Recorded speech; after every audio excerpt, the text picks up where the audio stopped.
a Washington. Muy buenos días, un gusto estar con ustedes, mil disculpas por el retraso. La doctora Balmaceda en estos momentos está en una reunión y se reincorporará con nosotros en pocos minutos, esperamos que pueda acompañarnos. Muy buenos días a los compañeros de Washington, a doña Johanna, don Roberto, don Leonardo, doña María, es un gusto estar con ustedes acá. Muchas gracias por la colaboración que nos brindan a diario, diríamos, porque ya llevamos como 4 o 5 videoconferencias a los compañeros de la institución. Esperemos que todos estén conectados y logremos, como todas las veces anteriores, aprender mucho de las experiencias de otros países, seguir aprendiendo de ellos para hacer mejor las cosas, que realmente es lo que nos interesa a todos en la institución. Y muchas gracias por acompañarnos a todos en esta mañana. Muchas gracias, doctora Villalta. Le doy la palabra entonces a doña Johanna Godiño, allá en Washington. Muchas gracias, doctor Antonio.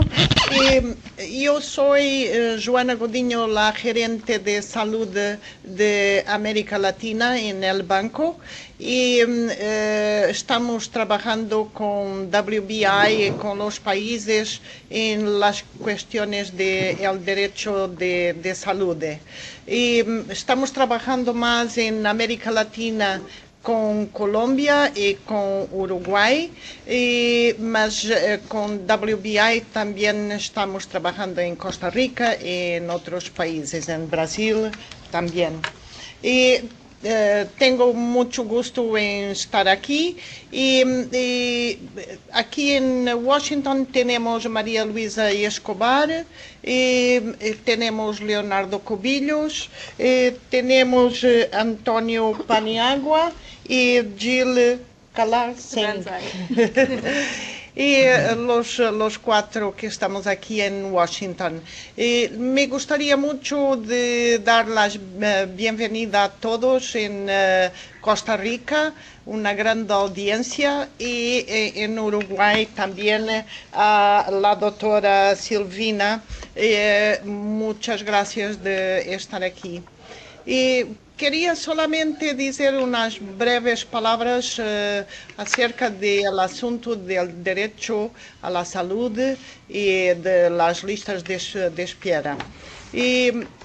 Creo que todos los países se confrontan con el mismo problema, que no es posible prestar todos los cuidados de salud a todas las personas todo el tiempo y siendo todo pago por el sector público. No es posible. Entonces, todos los países hacen el racionamiento de cuidados de salud de una forma o de otra. Las formas varían de país para país. Aquí en los Estados Unidos, una parte de la población no es cubierta por cuidados de salud. En los países como Canadá, como Inglaterra, como Uruguay, como Costa Rica, en que toda la población beneficia de cuidados de salud, el racionamiento se hace de otras formas. Una de esas formas son las listas de espera. Yo también estoy aquí para aprender cómo Uruguay está manejando el problema y cómo Costa Rica lo está haciendo. Creo, de mi punto de vista, que es muy importante la parte de la transparencia, que el público esté ya bien informado sobre las listas de espera, cuáles son los criterios para las listas de espera y cómo es que el sector público está manejando el problema. Entonces estoy muy interesada también en saber cómo estos dos países están lidiando con el problema de las listas. Creo que vamos a oír de la doctora Silvina una presentación sobre el caso de Uruguay y estamos esperando por la doctora Balmaceda, que también hablará del problema en Costa Rica, y después tendremos un periodo para preguntas y respuestas de la audiencia de los hospitales de Costa Rica, que estamos muy contentos de tener una audiencia tan grande y tan altamente cualificada. Entonces, la bienvenida y podemos empezar. Doctor Salas, ¿quiere terminar la presentación de todos los hospitales participantes en la videoconferencia? Bueno, yo quisiera presentar aquí donde me encuentro, en el Hospital México, al señor director, al doctor Montero, con un grupo de colaboradores que se encuentra, pero además tenemos a un compañero muy querido y muy estimado del Hospital Monseñor Sanabria, que se encuentra aquí con nosotros. Presentate. Qué gusto, Randall Álvarez, director del hospital. El doctor Randall Álvarez es el director del Hospital Monseñor Sanabria en Punta Arenas, que para nosotros en este momento es uno de los hospitales prioritarios debido a que ellos han sufrido un terremoto recientemente que ha afectado muy fuertemente su estructura, y por supuesto que entonces el problema de las listas de espera se ha complicado aún más dado esta situación. De manera que paremos aquí las presentaciones y démosle el pase, si ustedes están de acuerdo, a Silvina, allá en Montevideo, en Uruguay. Bien, yo les voy a explicar cómo funciona en Uruguay el sistema de listas de espera, que en realidad no tenemos listas de espera como tal. El sistema de salud uruguayo es financiado por el aporte de cada trabajador que aporta a un sistema de salud financiado por la institución de seguridad social y el Ministerio de Salud Pública. Es administrado entre los dos. Entonces, cada trabajador aporta para poder, de acuerdo al salario que tiene, para poder acceder al servicio total de salud. El servicio y las prestaciones son idénticas para todas las personas, para toda la población, independientemente de lo que aporten. Entonces, después con esos fondos o ese patrimonio en dinero que aportamos cada trabajador, el Ministerio de Salud y la institución de seguridad social administran y le van dando a las instituciones privadas y públicas el porcentaje en dinero para financiar la atención de cada usuario de salud de cada institución. Por ejemplo, si una institución tiene 30.000 personas, 30.000 usuarios, el Ministerio y la institución de seguridad social le dan una cápita que se llama, que es un monto determinado por el Ministerio de Economía de Uruguay, que por cada usuario de salud que tengan se le dan esa determinada cápita. Nosotros, a su vez, por decreto, establecemos el deber de cumplimiento de todas las instituciones de no tener listas de espera y ante determinadas especialidades tienen que brindar una asistencia en 24, 48 o, en caso de intervenciones quirúrgicas no urgentes, no más de 180 días. Nosotros controlamos que efectivamente cada institución cumpla con ese decreto, porque la institución firma con el Ministerio un compromiso de gestión, en el cual se compromete a dar cumplimiento a la atención en los tiempos que la legislación lo determine.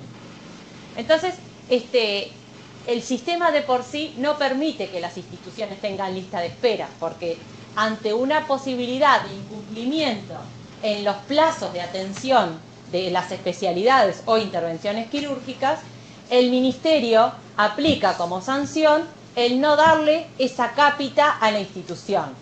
Entonces, es como una especie de forma de presión que se le dice, que es, si ellos no prestan la atención debida a cada usuario en el tiempo que la ley lo determina, no tienen el financiamiento del Estado para el sustento del prestador en sí. Entonces, eso es un control que se ha hecho bastante fácil para nosotros, porque es un mecanismo de presión que tienen las instituciones que les inhibe a tener listas de espera o a incumplir en los plazos para la atención de los usuarios. Porque saben que ante determinada situación o incumplimiento, nosotros podemos, las sanciones que están previstas es o restarle parte del financiamiento o hasta llegar a la sanción máxima, que es restarle la totalidad del financiamiento. Y vamos generando respecto a cada institución como un legajo, la trayectoria en el cual se registran los incumplimientos y el grado del incumplimiento. No sé si quedó claro más o menos cómo funciona el sistema. Sí, Yo muy quisiera claro. Yo ¿Sí? quisiera hacer una pregunta ahí en ese punto, si es posible. Sí, claro. Hablar de una legislación. Sí. ¿A qué se refiere la legislación? ¿Cómo se estructura esa legislación para sancionar y para establecer per cápitas y todo lo demás? Cuando se creó, nosotros tenemos una ley madre que es del 2007, que yo después se la voy a facilitar por medio electrónico, se las voy a mandar, que es la ley que crea el Sistema Nacional Integrado de Salud. Dentro de esa ley, que es sumamente completa y abarcativa, entre otras cosas prevé los organismos de control del sistema de salud, que son el Ministerio, el organismo de financiamiento del sistema de salud, que son el Ministerio y la institución de seguridad social que se llama Banco de Previsión Social, y el organismo dentro del Estado que determina las cápitas, de acuerdo a los criterios que establece el Ministerio, la institución de seguridad social y el Ministerio de Economía y Finanzas. Que eso se hace todo un análisis que hacen los técnicos del Ministerio sobre economía de la salud. Hacen un análisis sobre los usuarios que tenemos públicos y privados, hacen un análisis sobre la canasta de prestaciones que nosotros brindamos de medicamentos de alto costo o la canasta de prestaciones básicas, y en base a eso se hacen cálculos para determinar una cápita, que es lo que llamamos nosotros, que es una suma determinada que recibe cada institución de asistencia por cada usuario que tiene. Eso se estableció en la ley. A su vez tenemos decretos reglamentarios, que son los decretos que complementan esa ley, que son dictados por el Ministerio de Salud Pública y el Ministerio de Economía y Finanzas, que son los que establecen la actualización de las cápitas y a su vez las sanciones o la forma de control de esas cápitas, que es, como yo dije, del cumplimiento de los compromisos de cada institución, que se hace mediante un contrato de gestión que firma cada institución con el Ministerio, en el cual se compromete a brindar tal y tal cosa en cumplimiento de todas estas normas que nosotros dictamos. El Ministerio, a su vez, por la ley madre del Ministerio, es lo que llamamos nosotros la autoridad máxima sanitaria. Y tiene la potestad de policía sanitaria. Entonces, tiene las máximas potestades de control sobre las instituciones de salud. Muy bien.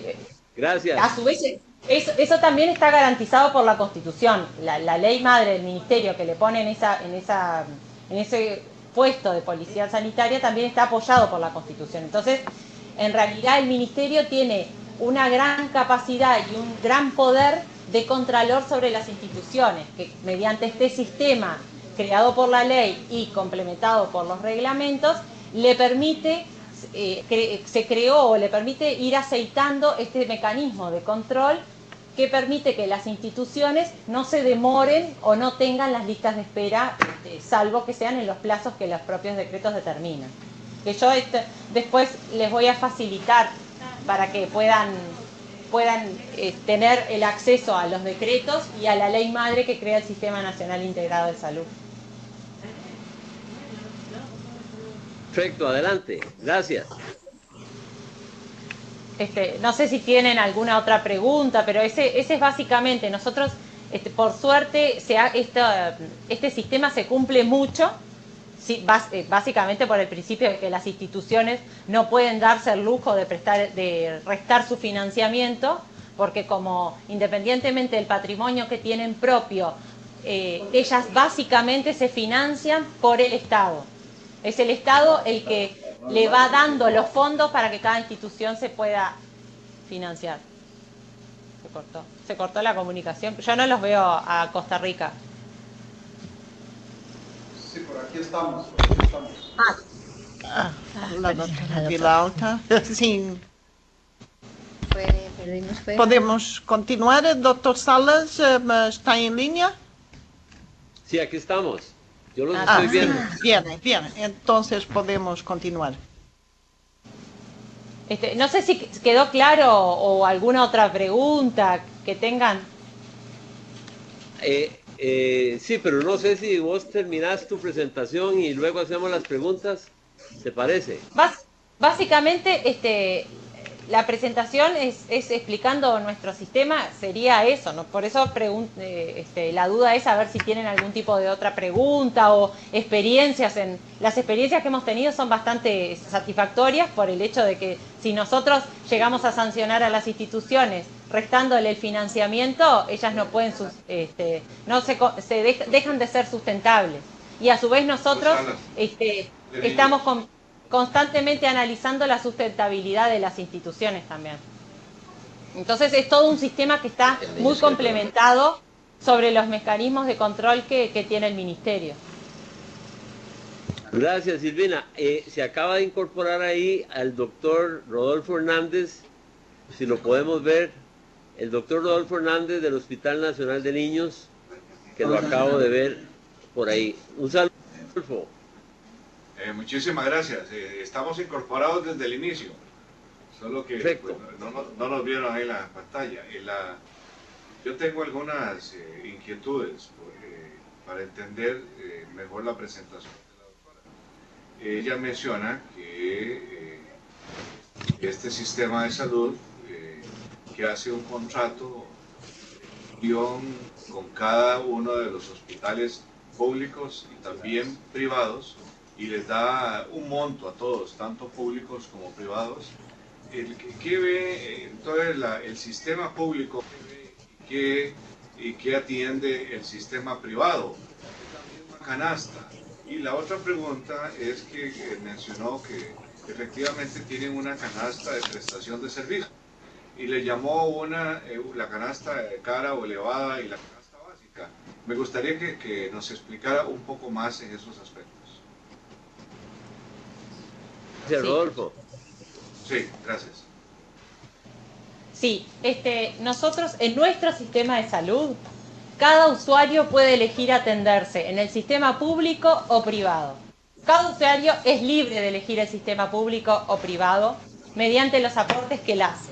Por eso, en realidad, la atención o el número, el volumen de cada institución depende de la propia elección del usuario.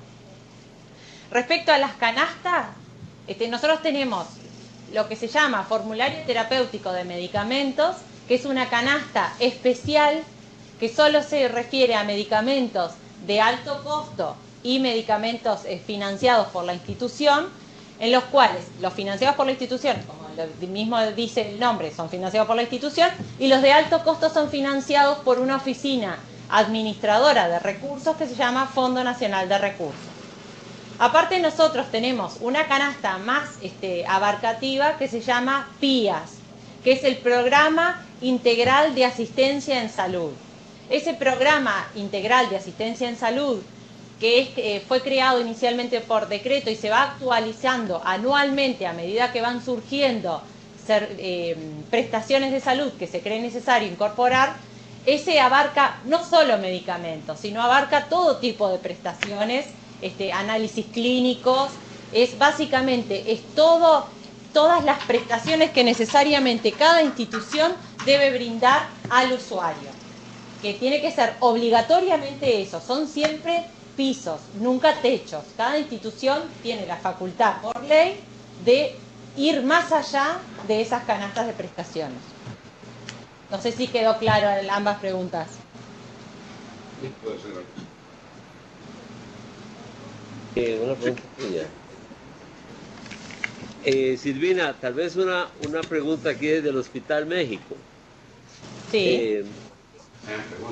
Te cuento lo siguiente, Costa Rica es un país que históricamente ha tenido una política migratoria muy abierta, y en este país han venido gentes de todas partes toda la vida. En este momento, cerca de una sexta parte de la población es inmigrante. ¿Cómo resuelven ustedes el problema de los inmigrantes que vienen, algunos legales y algunos ilegales, para la atención en los servicios de salud? Nosotros, a su vez, para las personas que vienen y son residentes en el Uruguay, automáticamente tienen derecho a la asistencia en salud, sean legales o ilegales. Legales, por inmediatamente que consiguen trabajo o estén conectados con algún tipo cuando adquieren la residencia con alguna institución que le dé la residencia, la legalidad, ya automáticamente tienen derecho a su servicio de salud. Los ilegales, nosotros como tenemos un sistema público que es obligatorio la atención, aún siendo ilegales, llegan al hospital y se les atiende. En realidad en Uruguay el sistema es ampliamente abarcativo. Esté dentro del Sistema Nacional Integrado de Salud como trabajador o esté fuera del sistema mediante los hospitales públicos. Una cosa que no comenté además es que dentro del sistema en realidad de salud es tan abarcativo que si bien se financia por los aportes de los trabajadores, los cónyuges y obviamente también los pasivos tienen acceso, hasta los cónyuges de cada trabajador o concubinos y los pasivos mediante su pasividad tienen también acceso al Sistema Nacional de Salud por el financiamiento del Ministerio y de la Institución de Seguridad Social. En los hechos, toda persona que esté en el país y que tenga la necesidad de acceder a un sistema de salud, accede, sea legal o ilegal, porque hay un principio en nuestro sistema que es asistencia necesaria a todo el mundo, sea como sea. También es un costo que prevé el sistema público de salud. Silvina, una pregunta. Hablaste al inicio de las cápitas y que el Ministerio de Comercio, me parece que dijiste, de Economía y Finanzas más bien. De Economía y Finanzas. Finanzas establecen un sistema de cápitas con el cual el Seguro Social y el Ministerio de Salud cubren los gastos de la atención de los servicios de salud. Para tener una idea en nuestro medio, ¿de qué estamos hablando en términos en dólares? ¿De qué estamos hablando del per cápita Hay un mínimo de aporte que aproximadamente son por persona, serán $200 más o menos. No quiero, es una suma igual que prefiero confirmarles, pero será aproximadamente así por usuario de salud, de la cual mucha la financia los propios usuarios y otro la financia el propio Estado. Ese acuerdo entre el Estado y el usuario, ¿cómo se establece? Yo tal vez te cuento un poco cómo lo hacemos nosotros.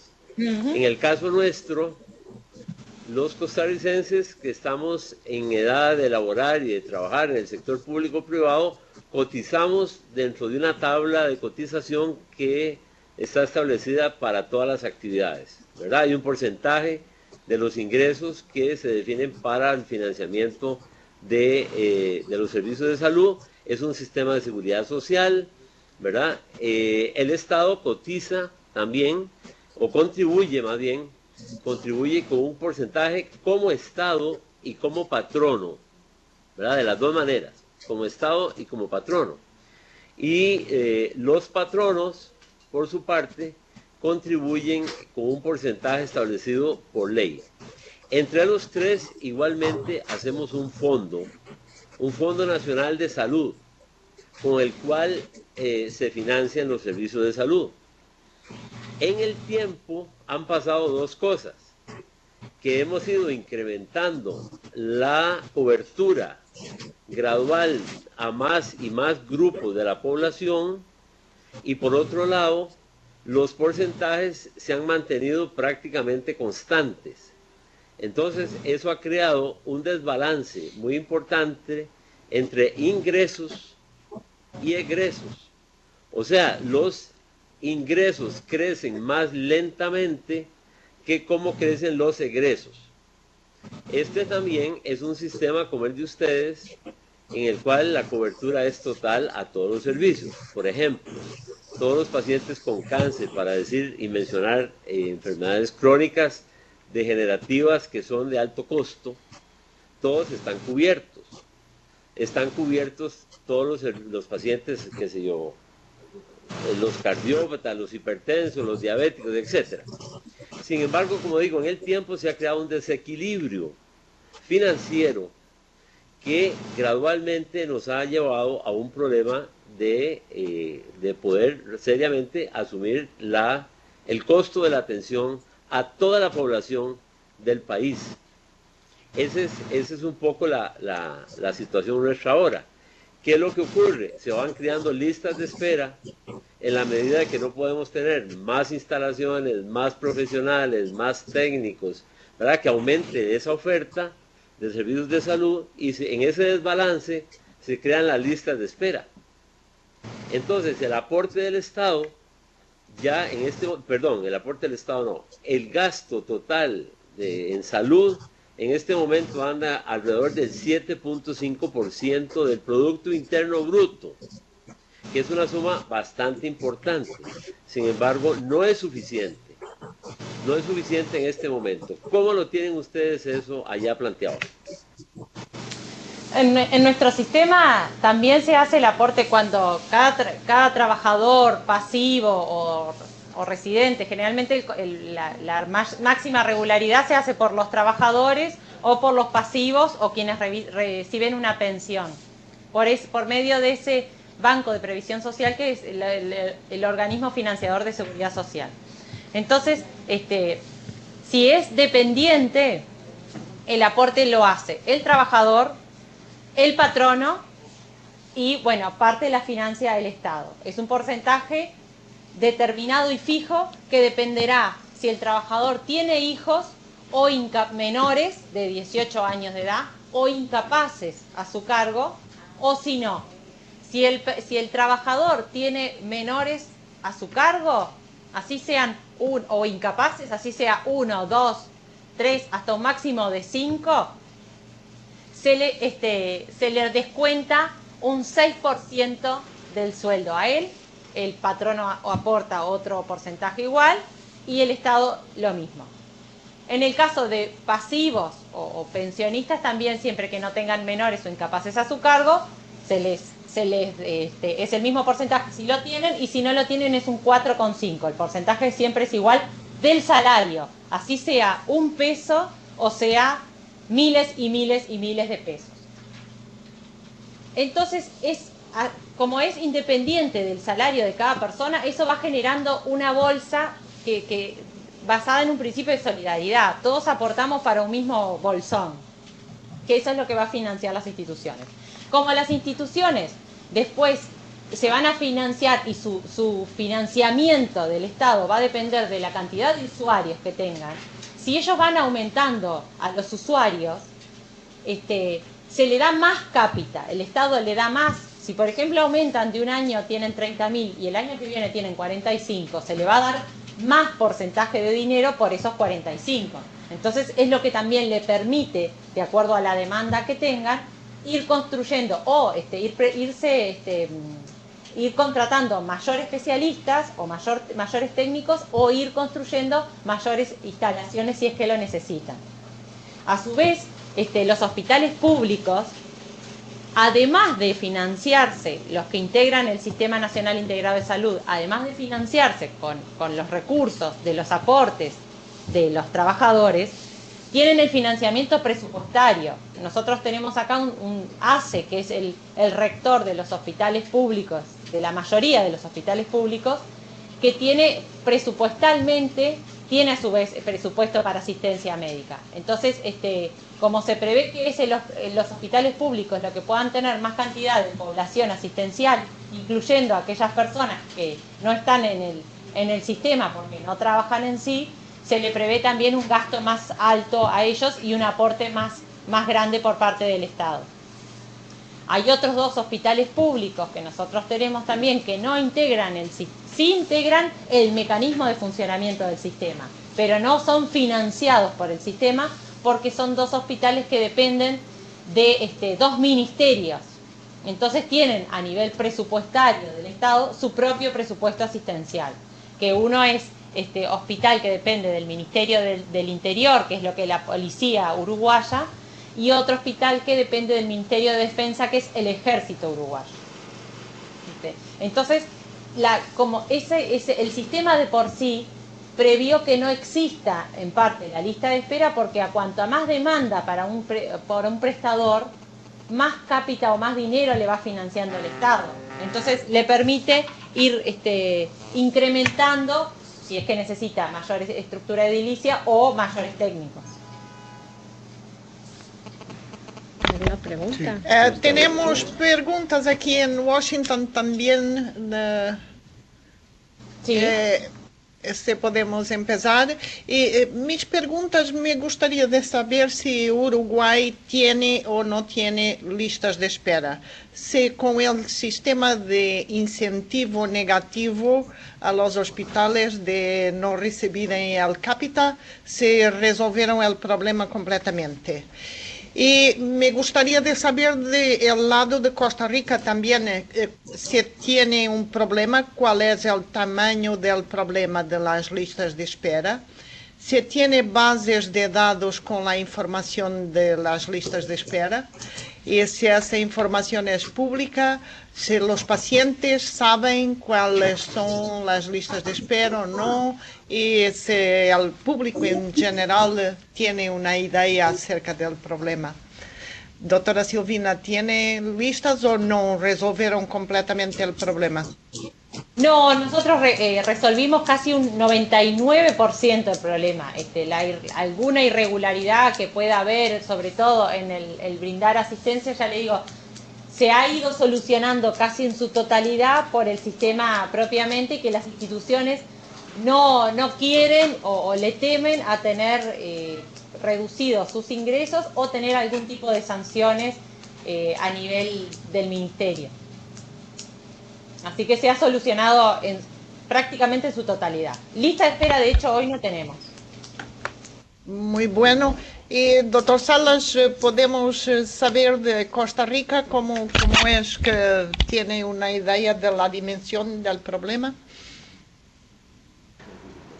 Sí, justamente todo el tema de judicialización de la salud que hemos venido trabajando desde hace ya, que será año y medio, con María Luisa Escobar y con Leonardo, que han estado en Costa Rica en 2 ocasiones y que hemos estado en Buenos Aires en una reunión también de judicialización.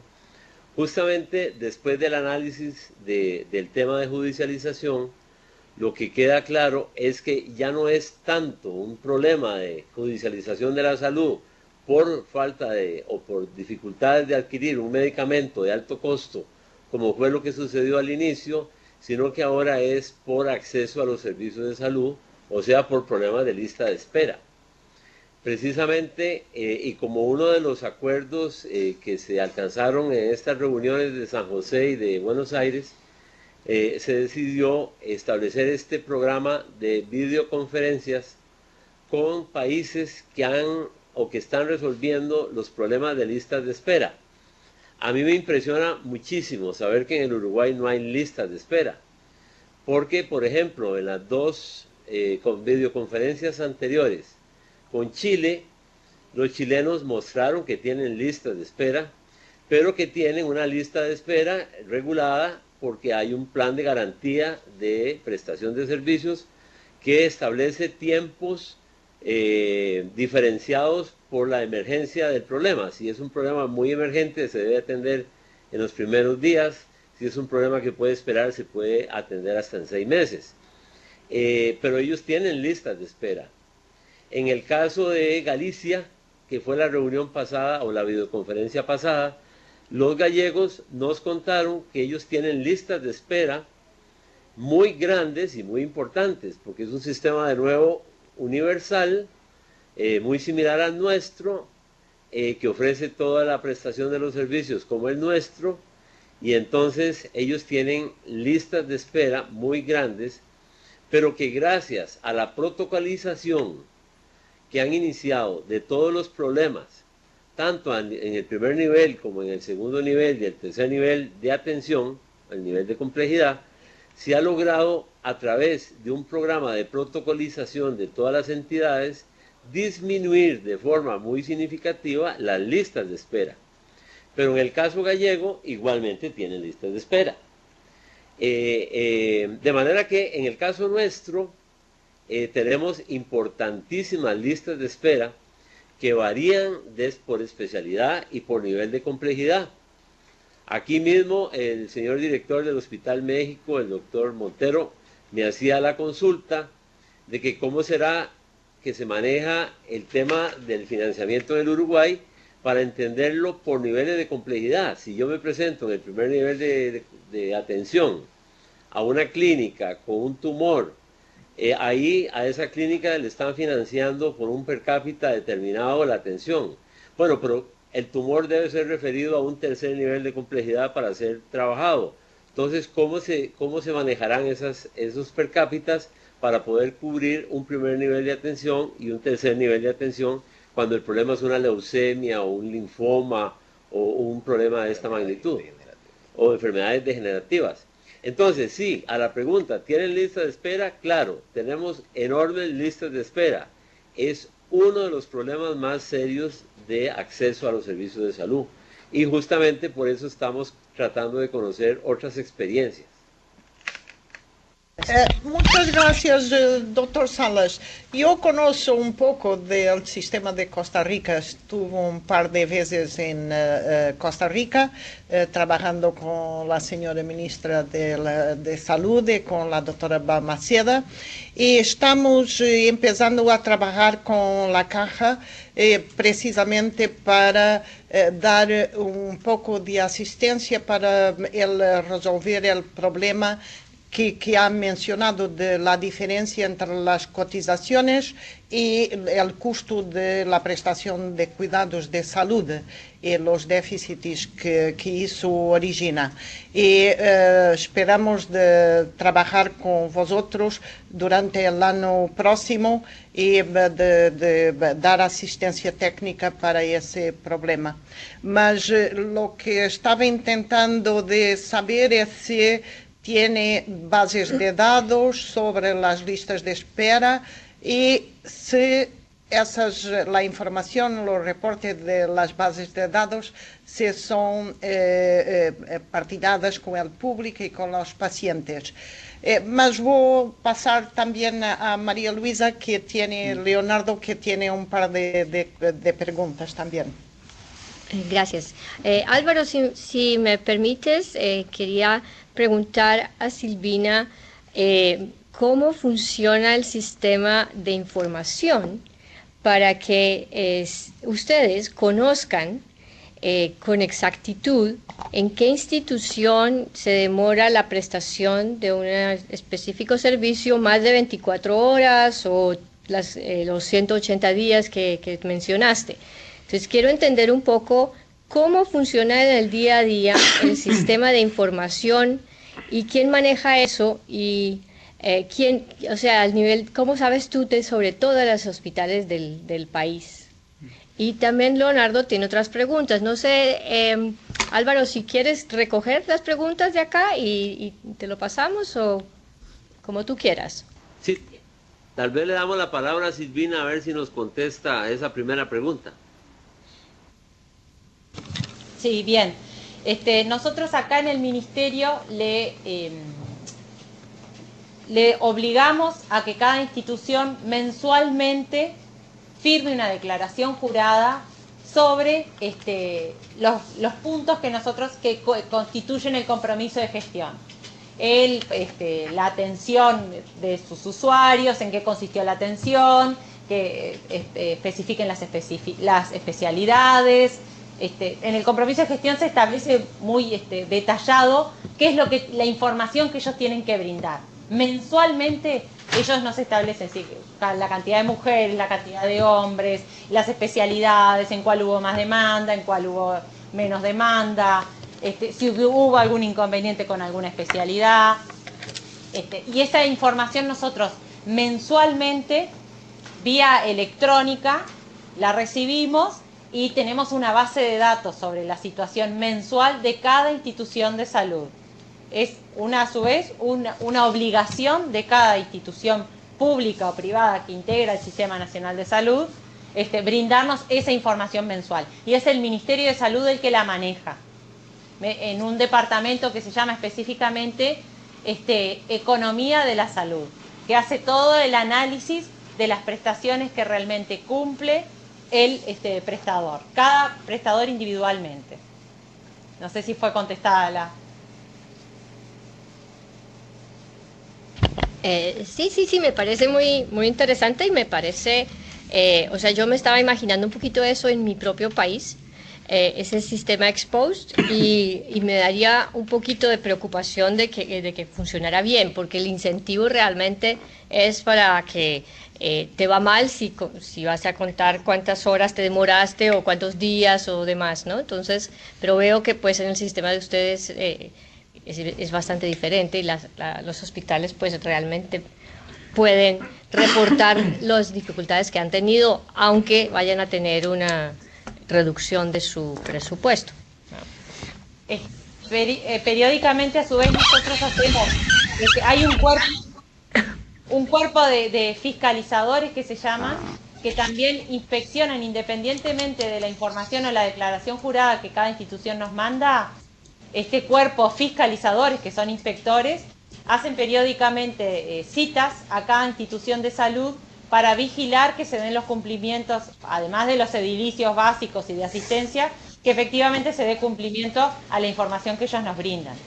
Este sistema, María Luisa, fue creado por un economista, por el anterior ministro, un economista que realmente lo pensó e intentó que todas las piezas entraran necesariamente con las potestades nuestras de control y que financieramente cada institución fuera sustentable. Nosotros tuvimos una época antes del Sistema Nacional Integrado de Salud que las instituciones se desbordaban de usuarios, entonces como se iban desfinanciando y de un día para el otro de repente o teníamos que nosotros intervenir el ministerio colocando personas que vayan controlando financieramente la institución, o directamente en un periodo de un mes la institución cerraba y teníamos que encargarnos de redistribuir a todos los usuarios de esa institución y a su vez hacernos cargo de todo el desfinanciamiento de la institución. Entonces,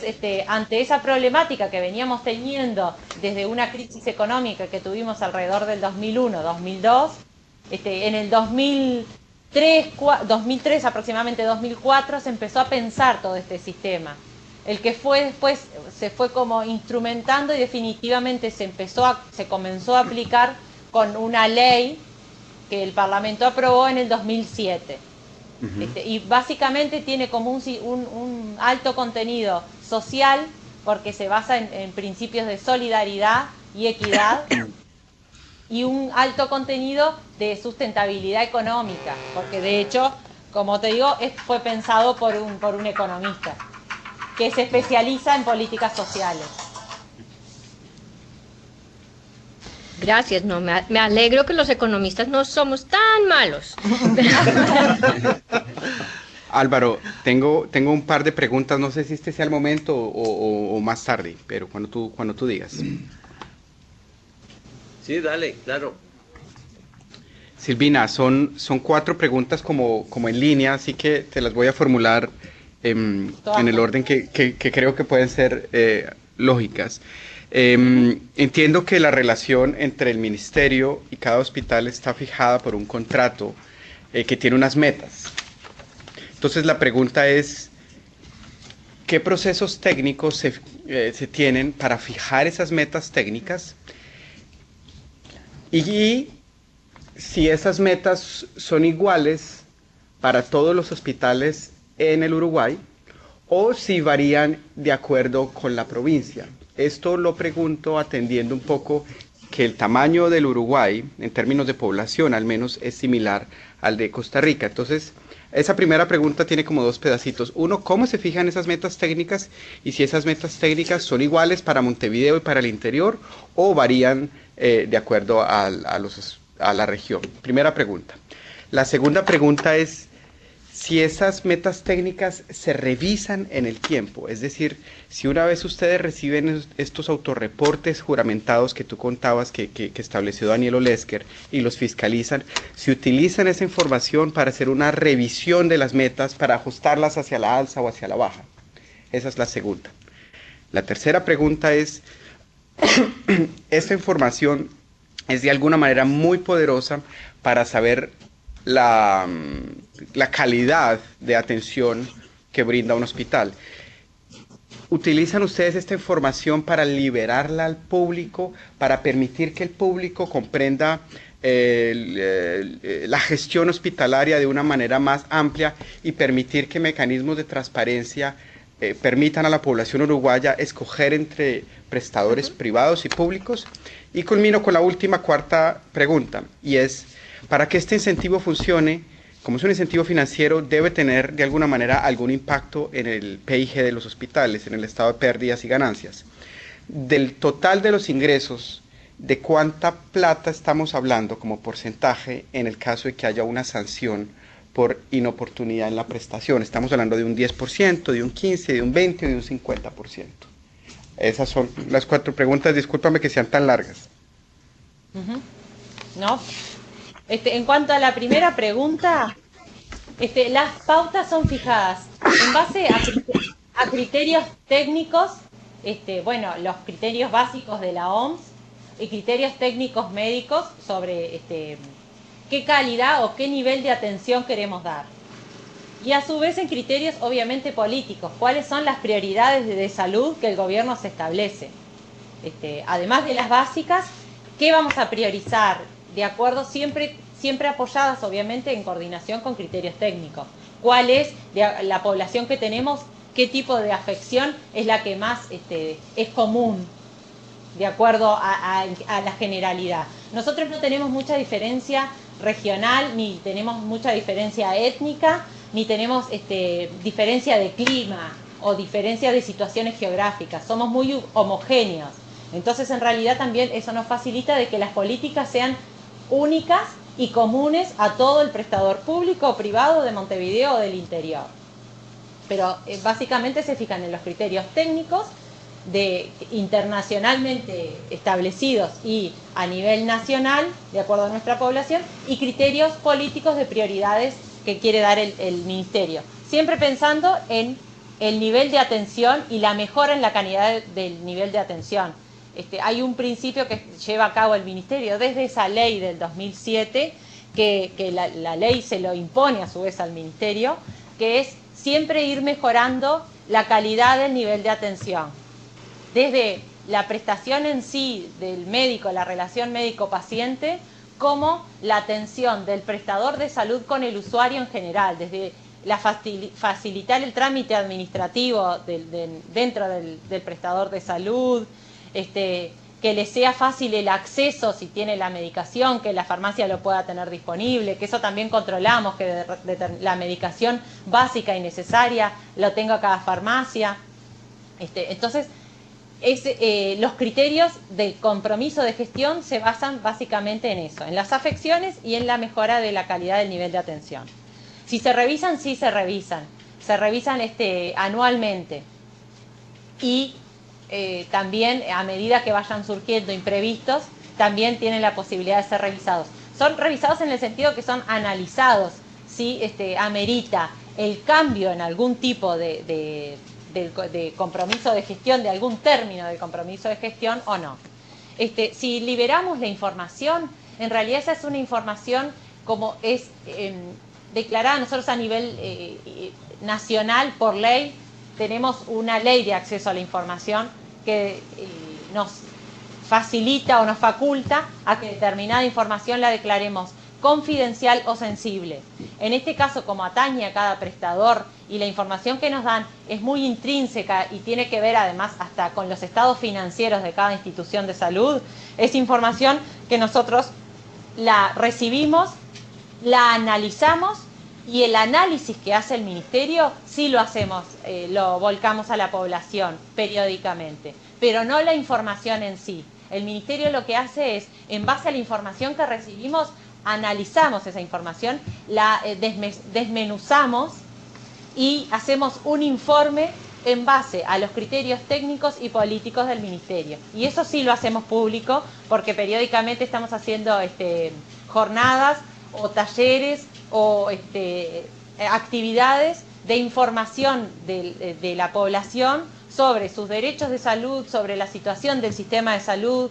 Hemos estado haciendo también muchas encuestas de opinión pública sobre la calidad en la atención, si está además conforme o no, que eso también nosotros lo evaluamos después y se lo volcamos al prestador. Es como también somos a veces un poco intermediarios entre la satisfacción del usuario y la del prestador.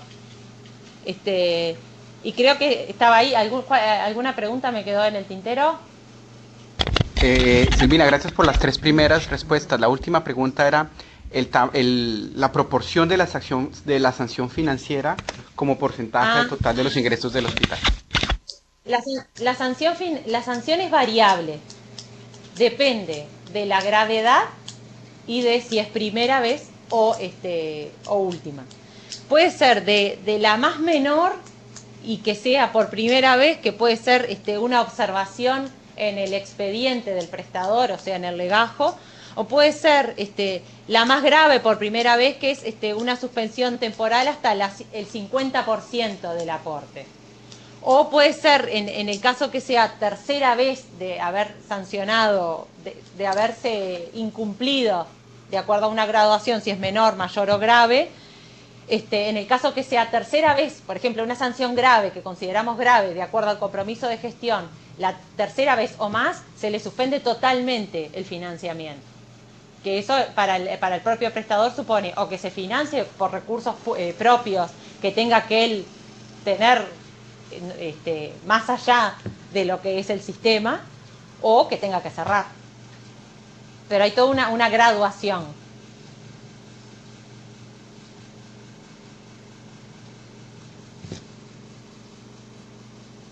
¿Alguna otra pregunta aquí más? Tenemos, Silvina, 2 preguntitas de 2 colegas.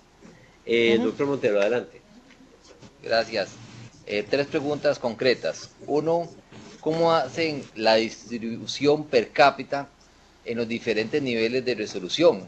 Como anteriormente tratamos de enfocarlo, si un paciente va al primer nivel de atención y luego tiene que pasar a un segundo nivel y finalmente termina en el tercer nivel, ¿cómo hacen para distribuir ese per cápita entre los 3 niveles? Primera pregunta. La segunda es, ustedes hablan de una canasta básica. ¿Qué pasa con algunas patologías, procedimientos, medicamentos que no están en la canasta básica? ¿O existen algunas de esas cosas? Por ejemplo, nosotros hemos tenido problemas con algunos medicamentos que surgen como alternativas nuevas para el tratamiento y que luego los pacientes exigen ese tratamiento, el cual es sumamente oneroso para la institución. Entonces, ¿cómo manejan ustedes esto? Si está dentro de la canasta o está excluido. Y lo tercero tiene un poco que ver con eso. ¿Existe el copago? En donde hay ciertas situaciones donde el paciente tiene que pagar parte del tratamiento o depende de la complejidad, tiene que pagarlo. Sí, a la primera pregunta, nosotros no distribuimos por nivel la cápita por niveles de atención. Se recibe, nosotros damos a cada prestador de salud una cápita por persona. Así sea, la persona vaya a atenderse en el primer nivel de atención o en el nivel de atención más complejo. Es por persona, no por nivel de atención, porque hay un principio de que el sistema es integral, por eso se llama Sistema Nacional Integrado de Salud. es integral, comprende todos los niveles de atención. Y el Estado y ese financiamiento que lo da los propios trabajadores, los propios aportantes, los propios patronos que aportamos a esa bolsa, le da esa cápita por todo. Uno, por lo que aporta, tiene derecho a la máxima atención en salud, completa. Respecto a los medicamentos, a las novedades terapéuticas, que es lo que llamamos nosotros, o medicamentos de alto costo, o intervenciones de alto costo, nosotros hemos tenido a nivel, que por eso hemos estado trabajando con el Banco Mundial y con Costa Rica también y otros países a nivel latinoamericano y a nivel mundial, en tema de judicialización, porque hemos tenido últimamente conflictos por temas de medicamentos de alto costo o novedades terapéuticas que no están dentro de esa canasta básica. La canasta básica que tenemos nosotros es muy abarcativa.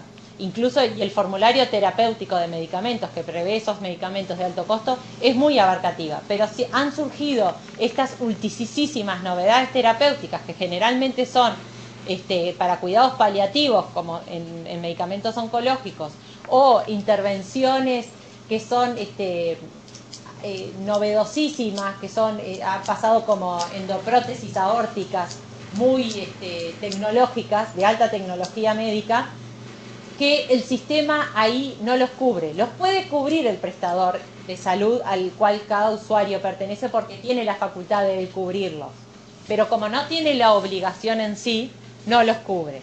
Hemos tenido últimamente algunas demandas judiciales por esos temas que el Poder Judicial ha creído que la persona que debería cubrir esas novedades terapéuticas es el Ministerio, y es el Ministerio al que ha salido condenado en esos casos, independientemente que tengamos nosotros nuestra postura. Pero esas novedades terapéuticas hoy en día se han solucionado por acciones judiciales que el interesado inicia y en los cuales hemos tenido condena el Ministerio de subvencionar ese medicamento o esa novedad terapéutica. Y sí existe en nuestro sistema un copago. Dentro de este Sistema Nacional Integrado de Salud existen los que son los seguros de salud, que por la ley uruguaya nosotros tenemos diferentes calidades de prestadores, calidades en el sentido de diferentes modalidades de prestadores. Pueden ser instituciones que se llaman mutualistas, o pueden ser seguros totales o seguros parciales de salud. Los seguros de salud tienen como política propia que el usuario que elige ese seguro de salud sí tenga un copago, además del aporte que le da ese Fondo Nacional de Salud, que es esa bolsa que todos aportamos. Cada usuario tiene la facultad, tiene la obligación, si es que quiere pertenecer a ese seguro de salud, de financiarse con un copago. El tema es que esa queda siempre a elección del usuario. El usuario de salud, de por sí, mediante su aporte, tiene la prestación completa y la atención integral en salud, pública o privada.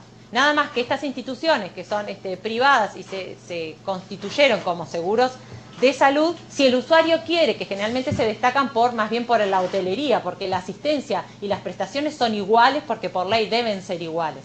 Generalmente se le da mayores comodidades de hotelería en cuanto a habitaciones privadas, a camas más tecnológicas de repente. Entonces, si el usuario puede elegir ese seguro de salud y se los cofinancia con un copago. Gracias, Silvina. Tenemos otra pregunta.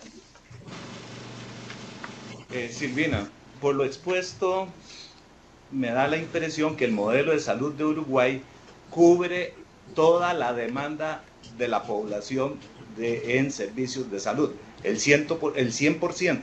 Tienen todos los especialistas, cubren el 100% de los servicios de salud.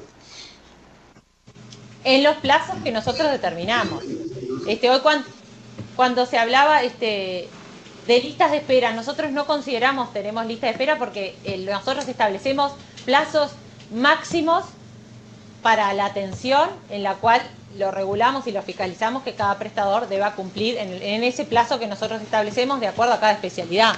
Por ejemplo, acá tenemos que en medicina general, pediatría o ginecología, la atención no puede ir más allá de 24 horas. Si yo hoy concurro a un centro asistencial y necesito mi atención en medicina general, no me pueden dar la cita no más allá de mañana. Ese es por ejemplo, en otras especialidades, cirugía general, salvo que sean emergencias, estamos hablando siempre de la atención no emergencia.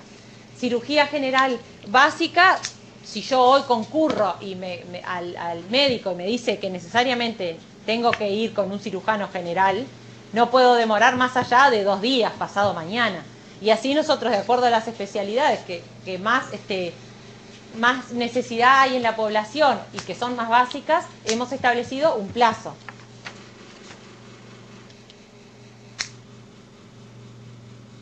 Entonces, allá está el doctor Cortés.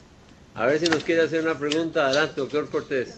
Gracias, buenos días, doctor Salas. Sí, era básicamente un par de preguntas con todo lo que se ha dicho ahora. Uno es un poco para aclarar tal vez el modelo de salud, tal vez se nos puede aclarar un poquito el modelo de salud en cuanto a que cuando se habla por cápita se puede decir que un hospital o un lugar específico, un centro de salud, abarca los 3 niveles de salud que podemos decir nosotros acá. Es decir, un mismo centro médico provee desde el primer nivel hasta el tercer nivel de salud. Es para corroborar eso. Y lo otro es respecto a los tiempos que ella habla de atención, que si es tanto para la parte, digamos, me imagino que lo que comentaba anteriormente habla de consulta externa, que cómo son los plazos para procedimientos e inclusive para cirugías, si son los mismos o cómo son, cuál es el trato para eso. Cortés, adelante, Silvina. En cuanto a los niveles de atención, en Uruguay existen instituciones de salud que comprenden los 3 niveles de atención, y hay instituciones de salud que son de repente regionales, locales, que comprenden la atención primaria en salud. Pero, por ejemplo, en Montevideo, que tenemos que es donde más se concentra la mayor cantidad de población y que es la mitad de la población del Uruguay, tenemos en todo el departamento, en toda la región de Montevideo, es la capital, tenemos varias instituciones que comprenden los 3 niveles de atención, y a su vez en cada barrio, cada pequeñísima localidad, hay instituciones o policlínicas, que le llamamos nosotros, de primer nivel de atención. Pero sí, en todo el interior del país también, en cada capital departamental, hay instituciones de salud que comprenden los 3 niveles de atención. Siempre, de principio, en todo el país tenemos instituciones que comprenden los 3 niveles de atención, además de pequeños dispensarios, que podría llamarse, que son policlínicas, que son los que atienden los primeros niveles de atención. En cuanto a los plazos que yo recién refería, sí, estamos hablando de consultas externas.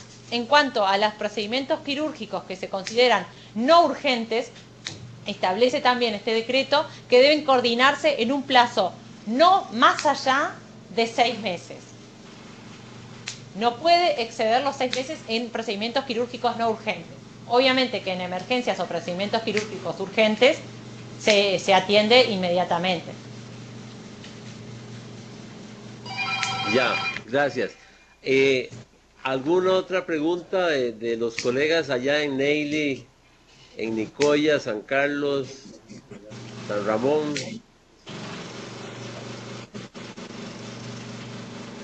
Otra pregunta del doctor Hernández en el Hospital de Niños, en el Sendeis. Sí. Pregunta aquí, adelante. Sí, por favor. Me gustaría saber sobre la población médica que ustedes tienen, porque uno de los grandes problemas que tenemos en este país es la falta de especialistas para resolver una serie de problemas como los que ustedes han citado. Yo en lo particular trabajo en un hospital regional donde teníamos una escasez increíble de médicos especialistas para resolver nuestros problemas y de ahí una la problemática que tenemos para hacer largas esperas a estos pacientes.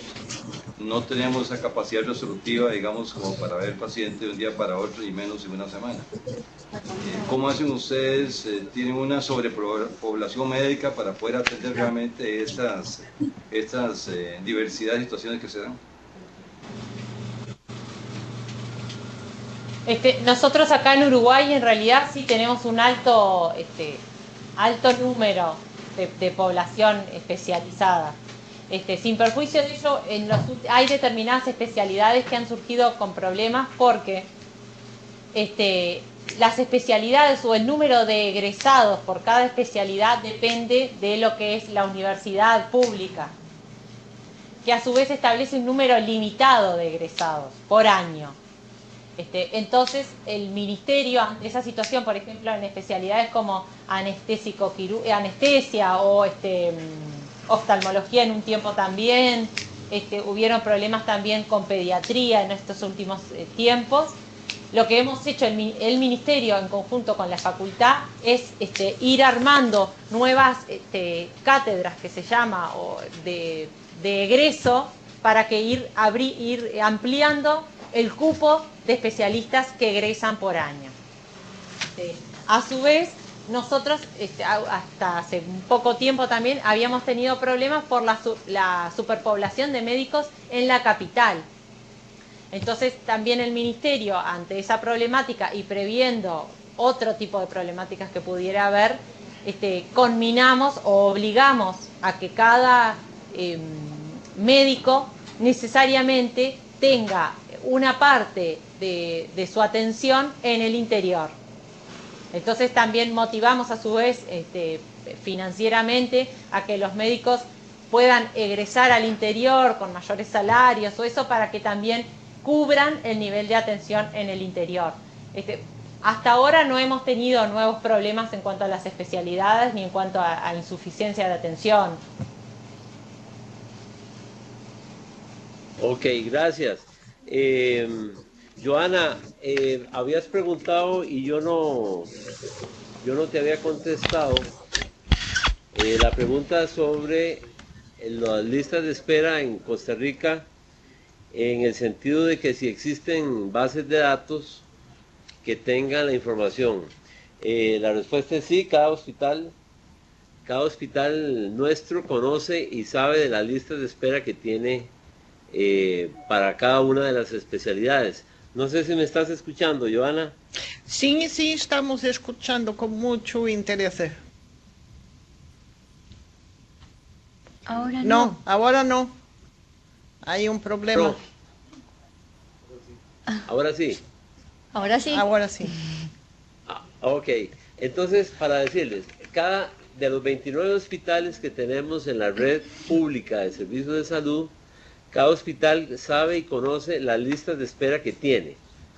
Lo que me preguntabas además es si esas listas de espera se publican o se manejan en una base de datos, en línea por internet o de alguna otra manera, y ahí la respuesta es que no. O sea, nosotros no tenemos esa información en línea, ¿verdad?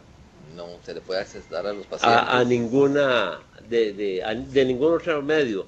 Lo que se está haciendo continuamente es llamando por teléfono a las personas con el objeto de verificar las listas, porque ocurren una gran cantidad de situaciones en la lista.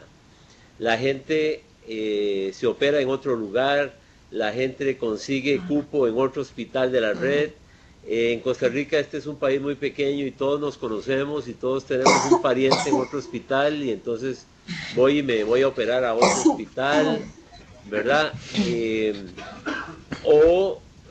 Consigo dinero y voy a la privada y me opero, ¿verdad? O me hago un ultrasonido, o me hago un estudio radiológico, o deciden no operarse. Algunos han fallecido, ¿verdad? Eso es cierto también. En la lista, este es un dato que uno lo ha visto en Inglaterra y lo ha visto en Italia, en España, que la gente muere esperando atención, no necesariamente del problema que lo llevaba a la lista de espera, pero muere por otra causa. Y también hay necesidad de estar verificando continuamente las listas de espera. Y para eso entonces se hacen una serie de procedimientos a nivel de todos los hospitales con el objeto de disminuir las listas de espera. Te cuento dos, por ejemplo. La primera es que grupos de especialistas, por ejemplo, del Hospital México, aquí donde estamos, visitan un hospital periférico en la periferia del país y en un fin de semana operan una gran cantidad de pacientes. Por ejemplo, hace poco el Hospital México, a través de su servicio de gastroenterología, trasladó a un hospital de allá en Neily, que nos están escuchando en este momento, a San Vito, alrededor de 14 gastroenterólogos, y en 2 días de jornada se atendieron más de 100 pacientes, se les hicieron las gastroscopías, se tomaron biopsias y se dieron tratamientos a los pacientes, dado que es una zona con una alta incidencia de cáncer gástrico. Otra unidad, por ejemplo, la clínica oftalmológica, se trasladó con 5 oftalmólogos al hospital de Neily, ahora sí, y en 2 fines de semana operaron 200 pacientes de catarata. Todas esas acciones se están haciendo, ¿verdad? Algunas otras, por ejemplo, mandan a pedir grupos de 20, 30 o 40 pacientes para un procedimiento y los atienden en una mañana en la capital. Dado que el país es pequeño, pues permite el traslado de grupos de pacientes. Sin embargo, todos esos procedimientos tienen un impacto importante, no hay duda que es muy positivo. Sin embargo, el problema de la lista de espera es muy superior a eso y se siguen generando continuamente más listas de espera. Se dice, para una población nuestra de 4.300.000, de que andarán alrededor de medio millón de costarricenses que tienen lista de espera en algún lugar, en algún procedimiento, en alguna especialidad. Muchas gracias, muy claro. Me gustaría de saber, cuando la doctora Silvina regresa del lado de Uruguay, cómo hacen la gestión de los hospitales que tienen lista de espera. Ella nos habló de las sanciones financieras, mas me gustaría mucho de saber si también qué acciones tiene para mejorar la performance del hospital. En Costa Rica, pienso que es importante de considerar la sugestión que viene de Uruguay de tener incentivos para los hospitales, para disminuir incentivos financieros para los hospitales, disminuir las listas de espera. Y cuando hablo de transparencia y de tornar las listas públicas, no estoy pensando en las listas individuales de cada hospital, estoy pensando como en Uruguay, que el nivel central, la caja, haga la gestión de las listas de espera y que tenga una unidad como la Unidad de Economía de la Salud en el Ministerio de Salud de Uruguay, para poder agregar toda la información, para poder analizar a dónde están los problemas, poder tener soluciones para los problemas, discutir los problemas y entonces tornar públicos algunos de esos resultados, los buenos resultados y los malos resultados también. Mas paso la palabra al doctor Salas de nuevo para ver si tiene más preguntas de los colegas. Creo que hay unas preguntas que Leonardo quiere hacer. Sí, Leonardo. Álvaro, desde Salud Derecho hay 3 preguntas para Uruguay. Cuando regrese Silvina, me gustaría podérselas transmitir. O no sé si quieras que las lea y tú tomas nota y tú las transmites, como tú prefieras. No está ahí. Hola. No, sí, Silvina no la vemos acá en pantalla. No se ve, nosotros no la vemos tampoco. Y tal vez por lo que extendieron el tiempo. No, ella ha salido. salió un momento, algo pasó. No, algo pasó, un problema con una lista de espera en Uruguay, en Montevideo. Lo creo. Mas podemos continuar con las preguntas de Costa Rica y cuando regresa le decimos. Yo no sé si ahí tenemos a la doctora María Eugenia Villalta, nuestra jefe, si está ya en la caja. Adelante, jefe. Aquí estoy.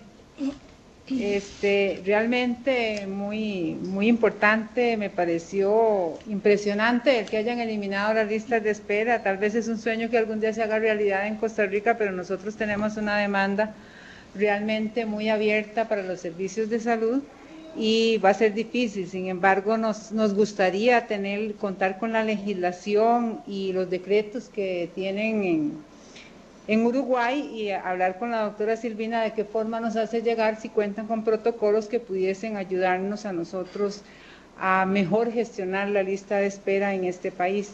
Realmente sobre las preguntas que ha estado haciendo del Banco Mundial, doña Johanna, quería decirle que además tiene razón que nos falta la parte a nosotros, a pesar de que tenemos bases y listas de espera a los pacientes, estamos trabajando para transparentar la lista de espera y esto es para que los pacientes puedan tener acceso y saber en qué lugar de la lista se encuentran.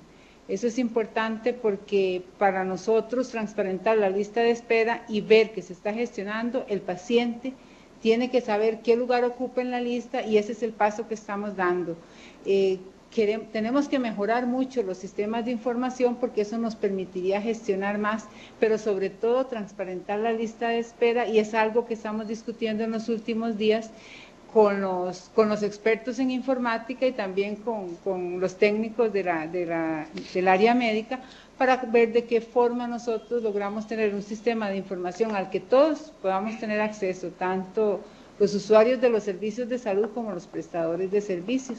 Pero sí nos ha parecido muy importante a nosotros la participación de Uruguay y quisiéramos contar con más elementos para poder ver qué parte del sistema de Uruguay pudiésemos implementar aquí en nuestro país, por lo abierto que nosotros tenemos el sistema de salud, donde estamos ahorita con cobertura casi de toda la población y realmente la atención de todas las patologías de salud. Muchas gracias. Tal vez sí puedo hacer una aclaración. ¿Me permitirías, Álvaro, hacer una aclaración, para preguntarle a Silvina a ver si yo entiendo bien? Yo creo que lo que Silvina quería decir no es que no tengan listas de espera en Uruguay, que no existan, sino que tienen listas de espera manejadas a través de estos protocolos que tienen hechos, que los decretos dicen que tienen que esperar los pacientes tal y tal tiempo y demás. ¿Es correcto, Silvina, lo que yo entendí? Sí, exactamente. Lo que pasa es que nosotros eso no lo consideramos lista de espera. Nuestro concepto de lista de espera, por ejemplo, es lista de espera para la espera de un trasplante. Ese es el concepto de lista de espera. Para nosotros, para nuestro sistema, como está regulado, de hecho sí puede considerarse una lista de espera, pero como está regulado y los tiempos son bastante cortos, bastante inmediatos en esas especialidades, sí podría decirse en todo caso, como bien lo dijo nuestro amigo de Costa Rica, que parecido al sistema de Chile es como una listas de espera reguladas, estrictamente reguladas. De hecho, Silvina, ese último comentario que acabas de hacer es muy valioso. En la presentación que vimos hace un mes de Chile y en la presentación que vimos hace 3 semanas de Galicia, existían unos patrones de regulación central de las listas de espera que eran permanentemente retroalimentados con información que se recogía. Habían unos criterios de oportunidad que tanto el Ministerio, con el auge en Chile, como la Secretaría de Salud de Galicia tenían y aplicaban a nivel de sus hospitales. Álvaro y Silvina, voy a leer 3 preguntas que vienen desde la comunidad de Salud Derecho, en la cual se está retransmitiendo esta videoconferencia en vivo. La primera pregunta dice, quiero saber cuánto tiempo duran las sanciones económicas a los hospitales. y si han tenido que cerrar algún hospital en el caso extremo que Silvina había descrito hace un momento. La segunda pregunta es si existe ajuste por edad o género en los valores de la cápita, o si es una cápita universal para toda la población. Y la tercera pregunta la hace Marisa Eisenberg de Argentina y hace referencia no tanto a listas de espera, sino a judicialización.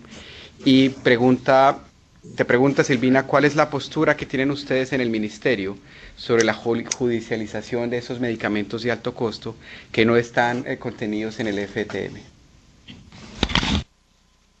Respecto al plazo que pueda demorar una sanción, va a ser también, depende de la sanción. Hasta ahora no hemos tenido que cerrar ningún tipo de prestador de salud, e incluso no hemos tampoco verificado incumplimientos graves, porque también los incumplimientos nosotros después lo vemos en grave o no grave, si es un peligro para la atención sanitaria o no. Yo después a todos los participantes voy a facilitarles la normativa la voy a mandar en la cadena de mails, la normativa, así como un modelo de compromiso de gestión, para que de repente quede más claro cuál es el sistema. Pero en el tiempo va a demorar, queda a criterio del ministerio poder establecer el plazo cuando son suspensiones temporales, cuando son suspensiones totales o suspensión definitiva, es directamente la clausura del establecimiento, pero cuando son suspensiones temporales queda en el ministerio, también de acuerdo a un criterio de gravedad, la determinación del plazo. Nosotros, el organismo o el suborganismo dentro del ministerio que regula o que evalúa la determinación de del tiempo de esas suspensiones y que además evalúa las suspensiones de acuerdo a lo que establece la ley, es un organismo que se llama Junta Nacional de Salud, que es un órgano pluriparticipativo que está integrado por la Institución de Seguridad Social, el Banco de Previsión Social, el Ministerio de Salud Pública, la organización que nuclea a los prestadores de salud públicos, la organización que nuclea a los prestadores de salud privados y la asociación de usuarios de salud. Entonces, al estar ampliamente representada, se dan las garantías que la aplicación de las sanciones o la recomendación en la aplicación de las sanciones sea lo más justa y analítica posible. La otra pregunta era respecto a si existe cápita por edad o por sexo. En realidad, por edad sí, pero no por sexo. Por edad sí, como que se refuerzan de repente más en las más altas edades, que es cuando más se necesita la atención o el usuario más entrado en años es quien más concurre al centro de salud. Y respecto a la postura del Ministerio por la judicialización en aquellos casos de medicamentos de alto costo, para nosotros constituye, la verdad, una problemática que es urgente de solucionar. Si bien respecto a lo que somos nosotros como país y respecto a nuestro sistema de salud, no es una lluvia de demandas que pueda ingerir enormemente en nuestro sistema de salud, sí consideramos, lleva una problemática mucho más de trasfondo, porque se cuestionan también determinados procedimientos de incorporación a la canasta de prestaciones que cuestiona de alguna manera la autoridad sanitaria que tiene el Ministerio. Entonces ha llevado a que nosotros estemos revisando nuestros procedimientos de priorización, el análisis del sistema de salud y cómo comunicarlo a la población, que la población realmente entienda cómo funciona el sistema de salud, porque vemos que si sobreviene un alto volumen de esas demandas, puede ir de alguna manera tergiversando lo que es este sistema complejo de salud, pero que hasta ahora funciona muy, muy bien y está cada pieza en su lugar determinado y tiene un porqué y tiene una justificación.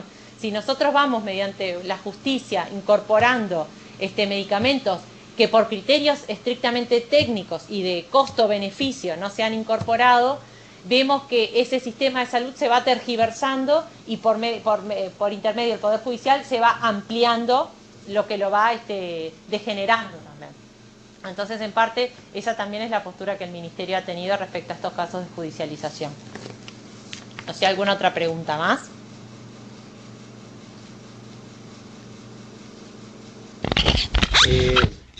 Yo quisiera decirles que nuestra presidenta está por llegar al sitio allá en oficinas centrales. Ella va hacia la salita. No sé si Carlos nos puedes poner la salita ahí con la doctora Villalta. Doctora Villalta, ¿usted está ahí? Sí, señora, aquí estamos. Estamos esperando a la doctora Balmaceda. Apenas se reincorpore, nos comunicamos con usted. Bueno. Yo en 10 minutos voy a tener que retirarme por un imprevisto que surgió con el ministro, pero demoraré 15 minutos y vuelvo, así que no sé si surge alguna pregunta más. No se preocupe, no, yo creo que hoy hemos abusado de la conferencia.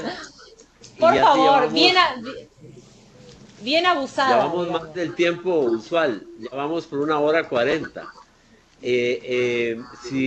Si algún otro compañero tiene alguna otra pregunta, aprovechemos que esté Silvana ahí y Silvina y que nos la puedan hacer. A ver si hay alguna pregunta entre todos los hospitales que están en cadena. Buenos días, ¿nos escuchas del Hospital de Limón? Sí, escuchamos. En Washington. Buenos días. Con respecto a la parte del interior que habló usted, Silvina, con respecto a la mano de obra especializada, le cuento que nuestro hospital regional es uno de los que tiene más problemas a nivel nacional con especialistas, al ser una de las regiones menos agradables para laborar.